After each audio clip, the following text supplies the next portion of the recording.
I keep comparing the New York Rangers right now to the 2004 Red Sox. You came close, you lost to the better team.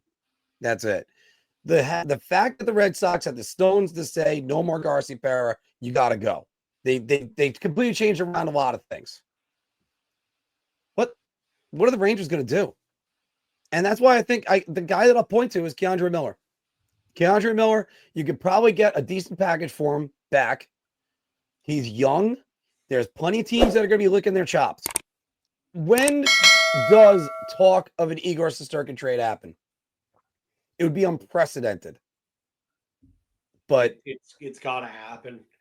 No matter what happens with this team, they can't pay him. They can't.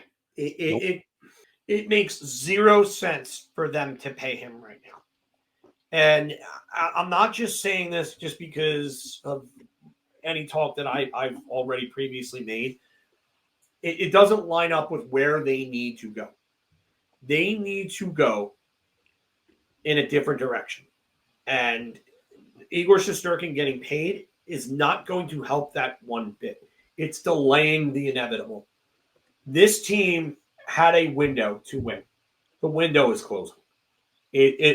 Unless they somehow pull it together. Yeah, Colorado won with Darcy Kemper, and Darcy Kemper had a sub 900 save percentage in the Stanley Cup Finals. I mean that tells me all I need to know about elite goaltending: winning cups. It doesn't happen. Look at the goaltenders that have won in the Cap era. Cam Ward. He won a Conn Smythe. He pulled a Bill Ranford out of his ass. Yep. And what did he do afterwards? Average career, nothing special. He got by on a reputation. John Sebastian Jaguar, 2007. After the illegal shoulder pads were banned, he was never the same goaltender after that. Because people, they do the Mandela effect with him. They think about 2003 and apply it to 2007. He was not the case. The same goaltender. Once and by the way, Phil got banned, he was not the same goaltender. Phil, who was he playing behind? Scott Niedermayer, Chris Pronger. I heard a rumor those guys might be going to the Hall of Fame. So let's go on from there. Let's just go from there from Phil. Yeah, and then you have Osgood, and he wasn't even the starter entering that 08 playoff run. He took it from Hasek. He took it from an aging Dominik Hasek. 09, Fleury. And don't talk to me about Fleury, about his Vezina or anything like that, because that Vezina didn't come until well after that. 2020. Well, at 2021. Yeah, sorry. Well after that. Okay, so we got those two covered. 2010. Anybody remember the goalie that won that? Anthony Niemi.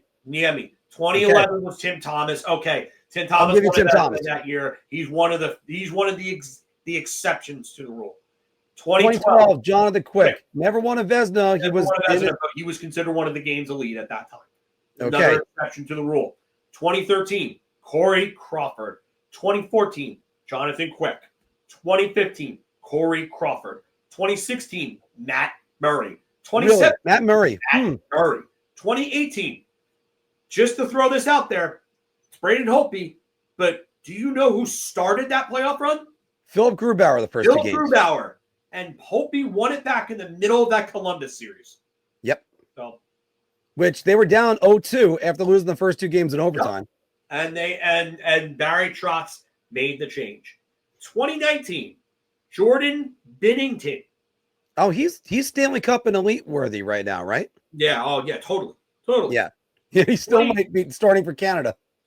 And then 2020 and 2021 are the last exception to the rule, and it's Andrei Vasilevsky.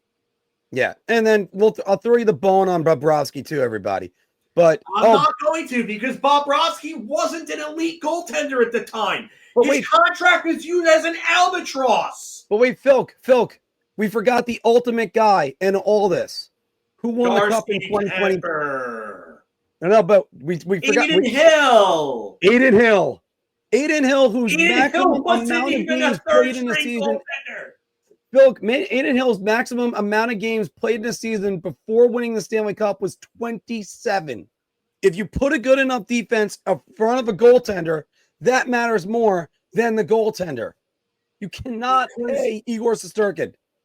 If Igor Shesterkin has to be Igor Shesterkin and he has to go and have a .935 save percentage for them to win a Stanley Cup, what exactly does that tell you about the team in front of him? It's not good. It's not good.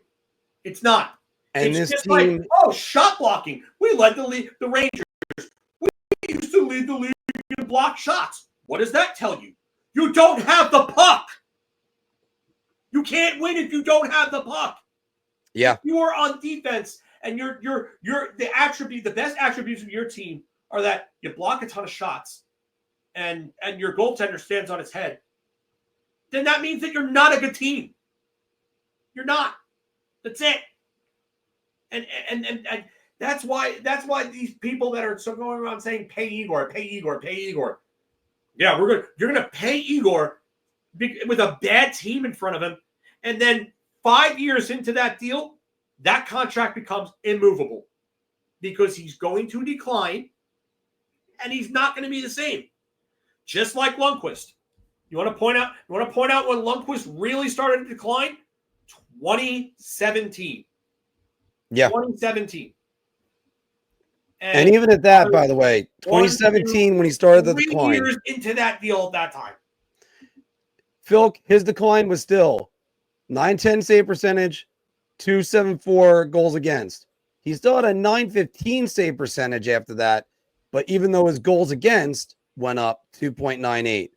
And then he still made the All-Star game in 2018, 2019, but the Rangers made the All-Star game in 2018 and 2019 because he had real good first halves. Yeah. And he burnt out in the second half of those seasons. So provided those teams weren't good in front of him, he burnt out. Right. And look, it's stuff that this team needs to. They got to be honest with themselves. You can't. Did somebody really suggest David Savard? Do we really want to go back to the Dan Girardi and Mark Stahl types?